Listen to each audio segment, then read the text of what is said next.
Assalamualaikum warahmatullahi wabarakatuh. Saya Melia Nanika Rahmasari dengan NIM 1861076 akan mempresentasikan jawaban dari soal UAS pengantar sosiologi. Langsung saja kita ke pertanyaan pertama, yaitu apa itu titik limit suatu himpunan? Tunjukkan bahwa R buang Q atau himpunan bilangan irasional paket pada R. Maka yang pertama kita bahas di sini adalah definisi titik limit. Misal A subset X tahu adalah topologi di X, titik X kecil di X dikatakan sebagai titik limit atau titik akumulasi atau titik kumpul atau cluster point dari A jika setiap himpunan buka U misal yang memuat X, himpunan buka U juga memuat anggota A selain X. Nah, untuk lebih jelas pemahamannya kita akan menjelaskan contoh ini. Jika anggota X itu terdiri dari A, B, C, D, dan E, dan tahu topologi pada X dengan anggota tahu itu X, himpunan kosong, singleton A, himpunan CD, A, C, D, dan B, C, D, E. Di sini misalkan A, yaitu anggotanya A, B, C. Maka untuk membuktikan suatu titik itu titik limit, yang pertama kita ambil himpunan buka di tahu yang memuat B. Yang memuat B di tahu, maka kita punya X ini dan BCDE di sini.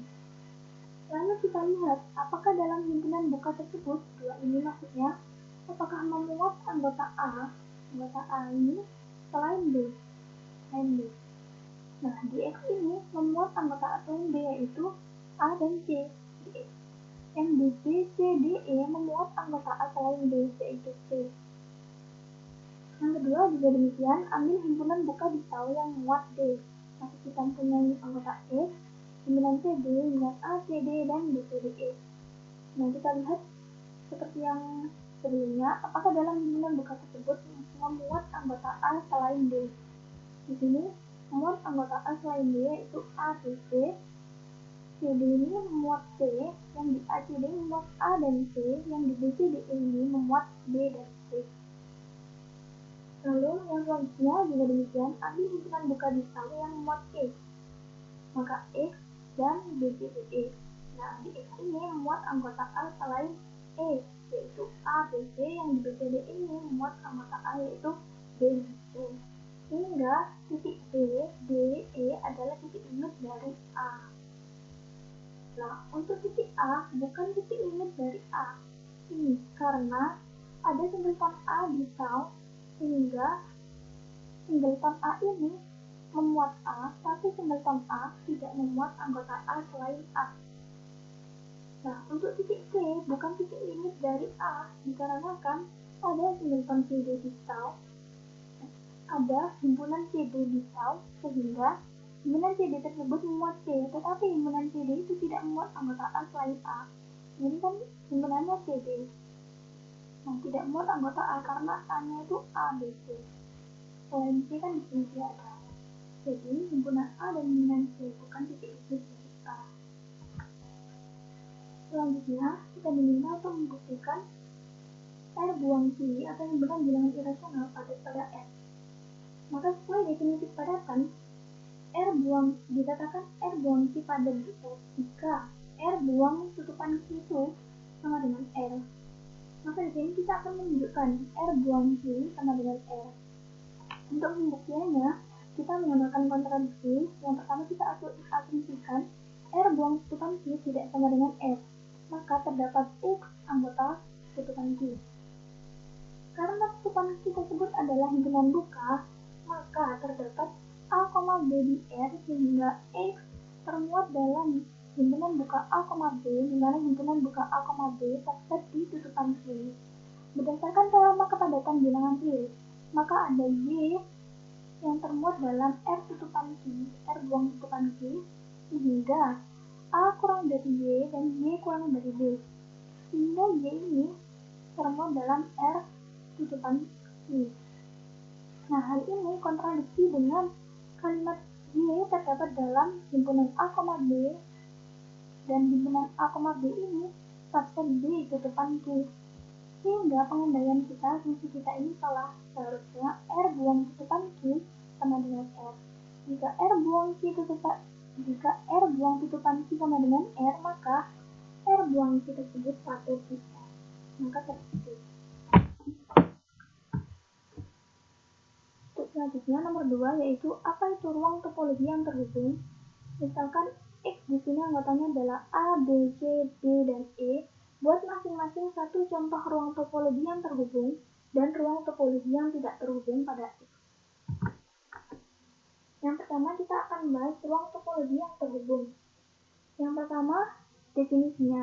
X, tau dikatakan sebagai ruang topologi yang terhubung jika himpunan buka tutup pada topologi itu hanyalah X dan himpunan kosong. Contohnya di sini kita mempunyai X yang diberikan dalam soal tadi, yaitu anggotanya A, B, C, D, dan E, dan tahu topologi pada X dengan anggota tahu itu X dan himpunan kosong. Maka himpunan bukanya, ingat himpunan buka itu adalah semua himpunan yang termuat dalam tahu. Maka himpunan bukanya adalah X dan himpunan kosong. Untuk himpunan tutupnya, yang mana himpunan tutup tersebut adalah komplement dari himpunan buka, maka anggotanya adalah himpunan kosong dan X. Sehingga himpunan buka tutupnya X dan himpunan kosong. Maka sesuai definisi yang tadi dijelaskan di sini, ruang topologi X, tau di sini adalah ruang topologi yang terhubung. Terus selanjutnya kita akan bahas ruang topologi yang tidak terhubung. Definisi, ruang topologi X, tau tak terhubung jika dan hanya jika ada A, B yang subset di X, A bukan himpunan kosong, B juga bukan himpunan kosong, sehingga irisan dari A dan B tersebut menghasilkan himpunan kosong dan gabungan dari A dan B menghasilkan X. Contohnya di sini X-nya tetap kita mempunyai anggota A, B, C, D, dan E, dan tahu topologi pada X dengan tahunya anggotanya X, himpunan kosong, himpunan A, B, C, dan himpunan DE. Maka himpunan bukanya X, himpunan kosong, A, B, C, dan DE. Himpunan tutupnya X, himpunan kosong, himpunan DE, dan himpunan A, B, C. Sehingga himpunan buka tutupnya adalah X, himpunan kosong, A, B, C, dan DE. Maka dari himpunan buka tutup yang kita peroleh di sini ada himpunan A, B, C, dan DE yang subset di X. A, B, C bukan himpunan kosong dan DE bukan himpunan kosong, sehingga irisan dari himpunan A, B, C, dan DE ini adalah himpunan kosong dan gabungan dari A, B, C, dan DE ini menghasilkan X. Sehingga contoh di sini X, tau, ruang topologi X, tau tersebut merupakan ruang topologi yang tidak terhubung. Untuk pertanyaan selanjutnya nomor 3 yaitu misalkan anggota Y adalah 1, 2, 3, 4, dan 5. Jelas bahwa Y subset di R. Tentukan subruang topologi yang diinduksi pada Y oleh topologi Euclid R. Buktikan bahwa topologi yang diinduksi pada Y merupakan topologi diskrit.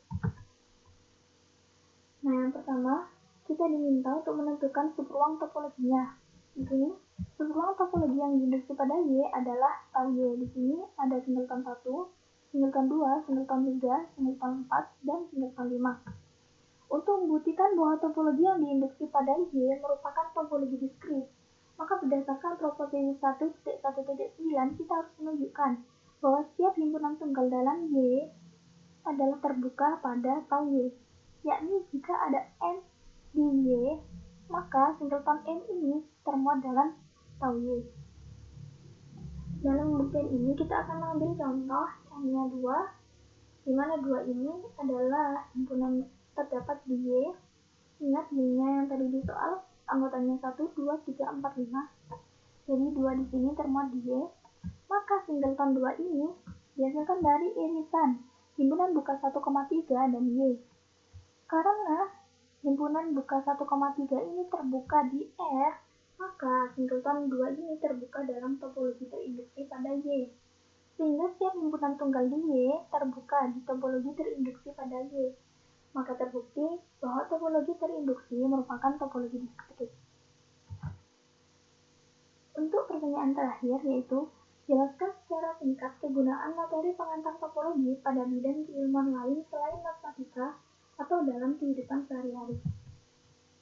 Nah, yang pertama di sini saya akan menjelaskan ruang topologi secara singkat, yaitu ruang topologi merupakan himpunan yang dilengkapi struktur dan aturan-aturan tertentu. akan mengambil membahas himpunannya. Himpunan dapat dikategorikan menjadi berbagai macam himpunan. Nah, dalam kehidupan sehari-hari, kita juga dapat melihat manusia itu dapat digolongkan menjadi berbagai macam kelompok sesuai dengan tujuan mereka. Nah, di dalam himpunan ini terdapat operasi himpunan kan. Operasi himpunan ini juga dapat mempengaruhi himpunan tersebut. Nah, dalam kehidupan sehari-hari juga demikian.